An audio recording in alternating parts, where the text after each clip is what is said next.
You know, there's a ton of free skateboarding content online right now. You've got the Barracks where you can watch games of skate, the Trickopedia, a lot of the other series they work on. You've got Thrasher where you can watch new video parts, all kinds of stuff like that. On YouTube here, you've got VL Skate, you've got Braille, you've got stuff from Me Too. Is there really a need for a paid streaming service like ETN? Let's take a look at it and find out.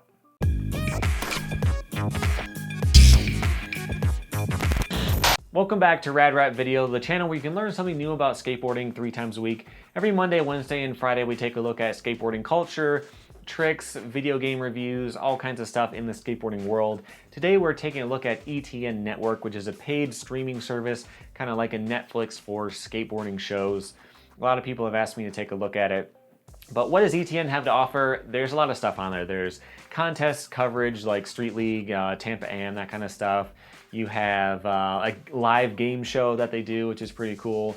They have a bunch of other things. One of the big benefits of having a paid network is that they have a budget to have pro skaters, pro filmers, travel to different places and see different areas. So we'll take a look at all the stuff that they have to offer. My plan is to do the 1-week trial. Basically, if you sign up for a monthly subscription at $8 a month, they give you the first week for free. You can cancel during that week and they won't charge you. Or you can do the year-long subscription and cancel anytime in the first month. I went for the week just because I don't trust anybody. It seems a little lower risk if they accidentally charge you or something like that. Been in that situation a lot of times.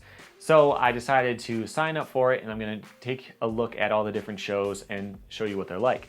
But one thing I wanted to point out is that I was watching these all on my computer because I have to do screen capture and stuff.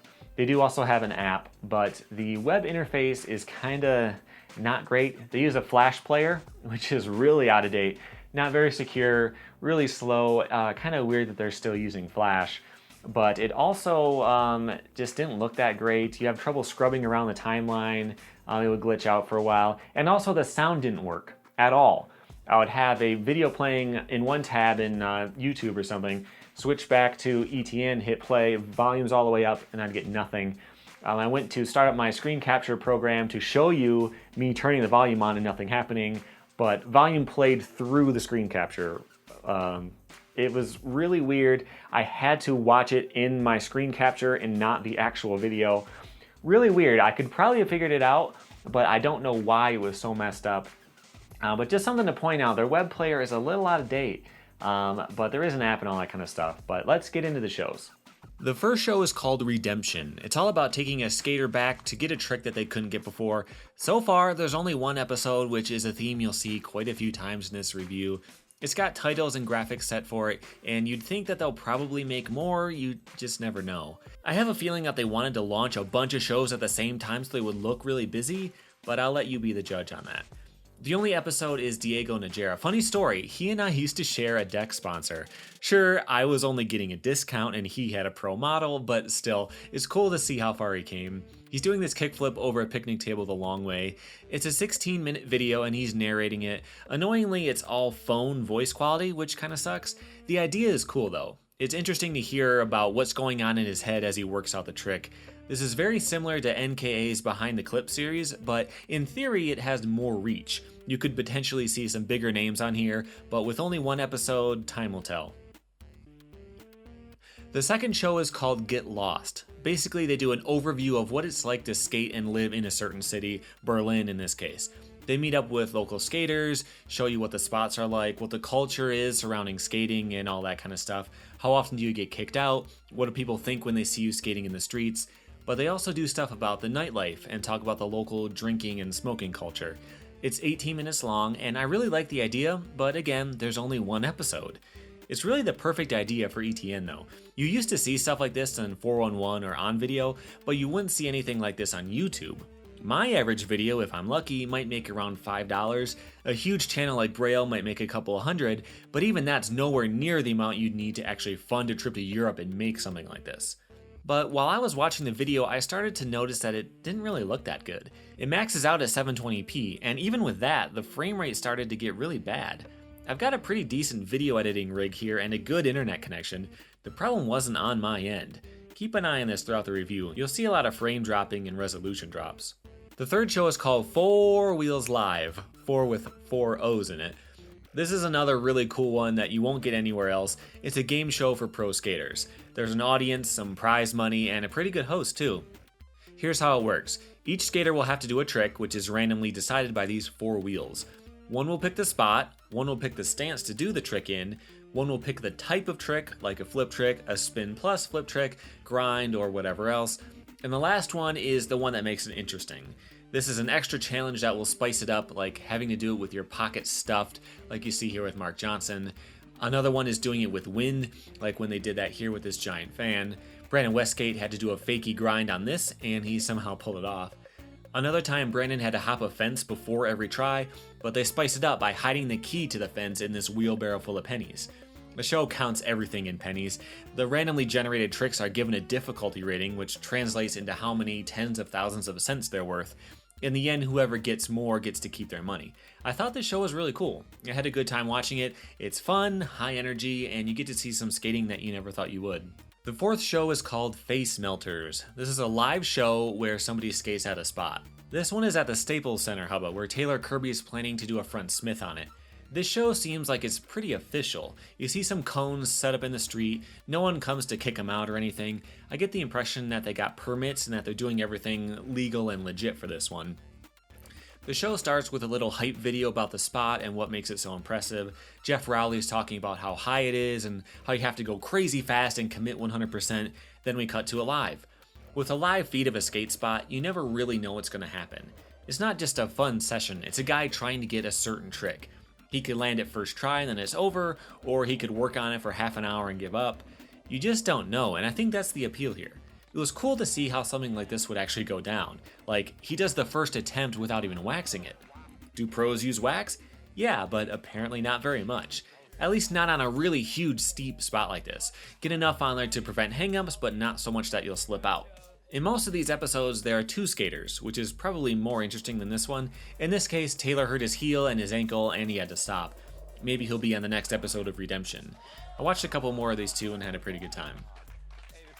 The 5th show is CPH Open, which is footage of a Copenhagen contest series where they do a best trick competition and some other things. The part that I jumped into was this: 2 angles of an unedited best trick contest. There's no commentary or anything, even though you see some people holding microphones. I don't know if that was a technical problem or if that was just coverage from someone else. It started to get a little boring after a while. I jumped around and got to a best trick contest on a real street rail.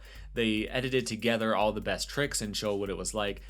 This part was pretty cool. You'll see a lot of contest coverage here on ETN. This one probably wasn't the best.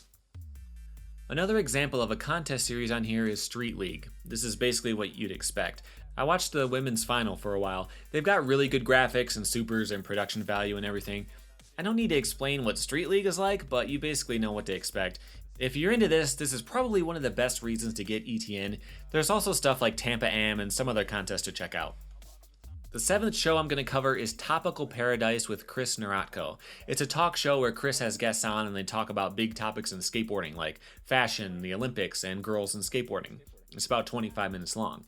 This one is Letitia Buffoni, at least he calls her Letitia. On Street League, the announcer called her Leticia. She doesn't correct him, but he can't even say Nora Vasconcelos' name, so I don't know. Anyway, the first thing you'll probably notice is the set. It looks terrible, but it seems like it's on purpose. There's something about skateboard talk shows, not that there are that many, but there's something about them that people think they have to look terrible. I don't know why. Do you remember the Captain Casey show? They also have a fake audience, which is also common for some reason. Were like Brandon Westgate, Anthony Shetler, like Nick Dompierre, and I think I skate. Anyway, it's kind of a generic interview about how they got started in skateboarding and stuff like that. They cut to an interview in the field with some random people. This one needs a little work. Hopefully it gets a little more polished with time. At some point, the guests were even making fun of the show. Why did you go to Venice Beach to do that? I don't think they really tackled the topic all that well this time, but the show has a lot of potential because of the reach. They could get all kinds of skaters on here, so I hope it gets more polished in time. 8th is Kamikazes, which is another live contest thing. It's really weird though. Basically, they just go up this hill and have people race down it and try to get the lowest time. They set it up like this is a series, but this is the only episode. There's not much else to say about this really. I think you've gotten a pretty good look at what it's like. The 9th show is called Disaster Series, which is a ramp contest series. I use series lightly, of course, because there's only one episode. They have these 2 trucks set up and have a ramp built between them. It's a really cool ramp that they have built here, and they have a bunch of skaters here for a jam contest. The winner takes $5,000, everyone else gets nothing.